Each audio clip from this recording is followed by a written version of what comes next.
ಬನ್ನಿ ನೀವು ತಿಂಡಿತೀನಿ. ಇವತ್ತು ತಿಂಡಿ ನೀನೇ ಪ್ರಿಪೇರ್ ಮಾಡಿದೆ ಅಂತೆ, ಹಾಗಂತ ಮಾವ ಹೇಳಿದ್ರು. ಅಮ್ಮ ಬಂದಿದ್ದಾರಲ್ಲ, ಅದಕ್ಕೆ ಅವ್ರು ಇಷ್ಟಪಡುವಂಥ ತಿಂಡಿ ಎಲ್ಲ ನಾನೇ ರೆಡಿ ಮಾಡಿದೆ. ನೋಡು, ಒಂದ್ಸಲನೂ ನನಗೆ ಮಾಡಿಕೊಟ್ಟಿಲ್ಲ. ಆ ಭಾಗ್ಯ ನನಗಿಲ್ಲ ನೋಡು. ಆ ಭಾಗ್ಯ ಏನಿದ್ರು ಈ ಭಾಗ್ಯಂಗೆ ಮಾತ್ರ. ಯಾಕಮ್ಮ ಹಾಗಂತೀರ? ಆ ಥರದ ಸಂದರ್ಭ ಬಂದಿಲ್ಲ ಅಷ್ಟೇ. ಬಿಡಿ, ಇನ್ಯಾವತ್ತಾರು ಒಂದ್ಸ ಮಾಡ್ಕೊಡ್ತೀನಿ. ಸುಮ್ಮನೆ ತಮಾಷೆ ಮಾಡಿದೆ.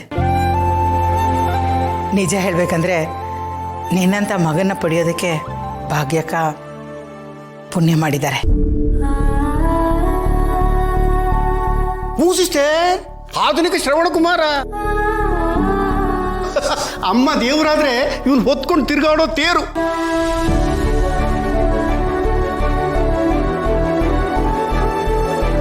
ಸ್ವಲ್ಪ ನಿಂದ್ರೆ ಮುಗ್ದೋಯ್ತು.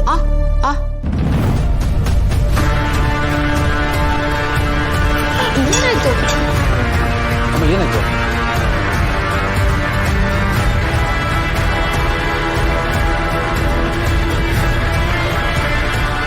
ಅಯ್ಯೋ ದೇವ್ರೆ, ಇವಳು ಸಿಸ್ಟರ್ನ ಗುರ್ತಿಸೋದು ಬಾಯ್ ಬಿಟ್ರೆ ಏನಪ್ಪ ಗತಿ?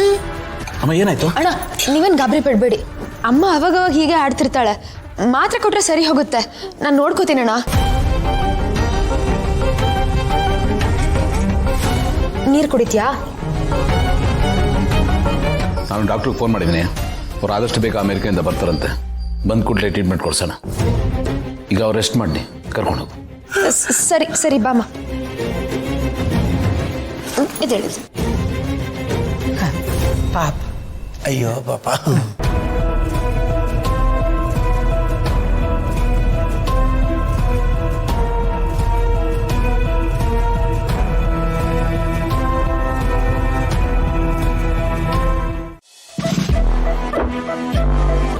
ಸಿಸ್ಟರ್,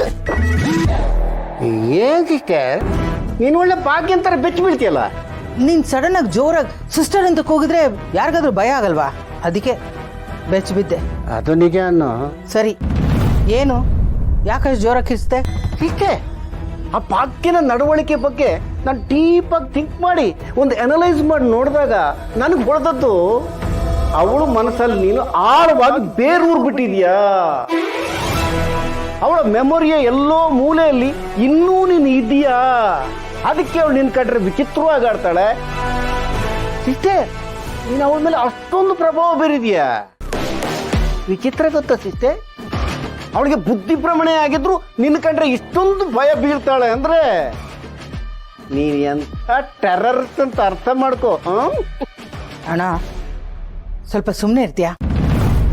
ನನ್ನ ಟೆನ್ಷನ್ ನನಗೆ ಅಂತಂದ್ರೆ ನೀನು ಬೇರೆ. ಅವಳು ಯಾರ ಮುಂದೆನೂ ಬಾಯಿ ಬಿಡದೆ ಇದ್ರೆ ಸಾಕು. ಅವಳು ಬಾಯಿ ಬಿಡಲ್ಲ. ಆದ್ರೆ ನೀನ್ ನೋಡಿದಾಗ ಅವಳು ಹಂಗೆ ಮಾಡ್ತಾ ಇದ್ರೆ ಬೇರೆಯವರಿಗೆ ಡೌಟ್ ಬರಲ್ವಾ ಸಿಸ್ಟೆ? ಯಾಕೆ ಏನು ಅಂತ ಎನ್ಕ್ವೈರಿ ಶುರು ಮಾಡಿಬಿಟ್ರೆ ನಮ್ ಬುಡಕ್ಕೆ ಬಿಸಿನೀರು ಬಂದ್ಬಿಡುತ್ತೆ ಸಿಸ್ಟರ್.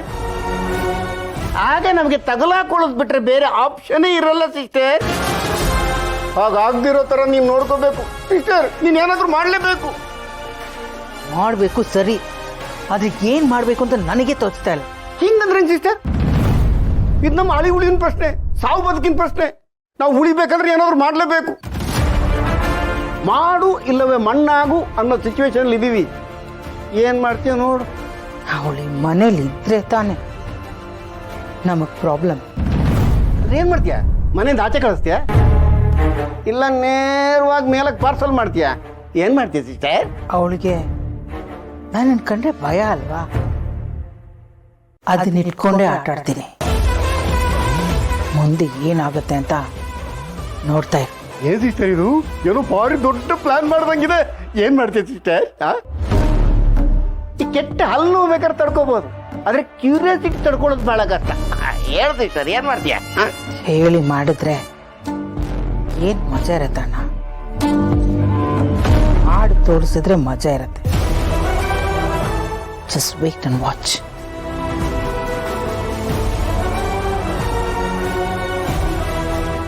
ಅಯ್ಯೋ ಸಿಸ್ಟರ್, ಕ್ಯೂರಿಯಾಸಿಟಿಯಿಂದ ಜಾಸ್ತಿ ಮಾಡಿ ಪೀಕಿಗೆ ತಗೊಂಡು ಹೋದ್ಲಲ್ಲ, ನಾವು ಏನು ಮಾಡ್ಬೋದು? ಎಲ್ಲಿಗಣ? ಪಾಪ ಹೇಳ್ತೀನಿ, ಯಾಕೆ ಅಷ್ಟೊಂದು ಅರ್ಜೆಂಟು?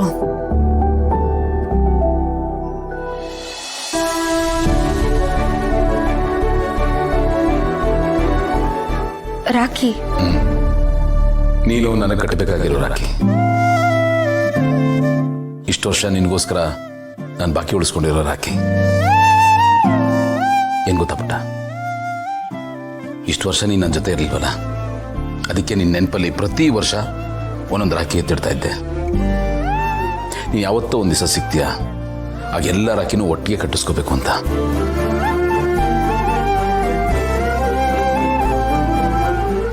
ಮುಂಚೆ ಎಲ್ಲ ಬಹಳ ಬೇಜಾರಾಗೋದು, ಉಳಿದ ತಂಗಿರೆಲ್ಲ ರಾಖಿ ಕಟ್ಟೋರು. ಆದರೆ ಖುಷಿ ಜೊತೆಗೆ ನಾನು ನೋವಾಗ್ತಿತ್ತು, ನೀನಿಲ್ವಲ್ಲ ಅಂತ. ಬಟ್ ನೀನು ಯಾವತ್ತೋ ಒಂದು ದಿವಸ ಸಿಗ್ತೀಯ ಅಂತ ನನಗೆ ಗೊತ್ತಿತ್ತು. ಅದಕ್ಕೆ ಸಾಕ್ಷಿ ರಾಖಿ. ನೀವೆಲ್ಲ ಬರ್ತೀರ ಅನ್ನೋ ನಂಬಿಕೆ ನನಗಿತ್ತು. ನನ್ನ ನಂಬಿಕೆ ಸುಳ್ಳಾಗಲಿಲ್ಲ. ತಗೋ, ಕಟ್ಟು ರಾಖಿ.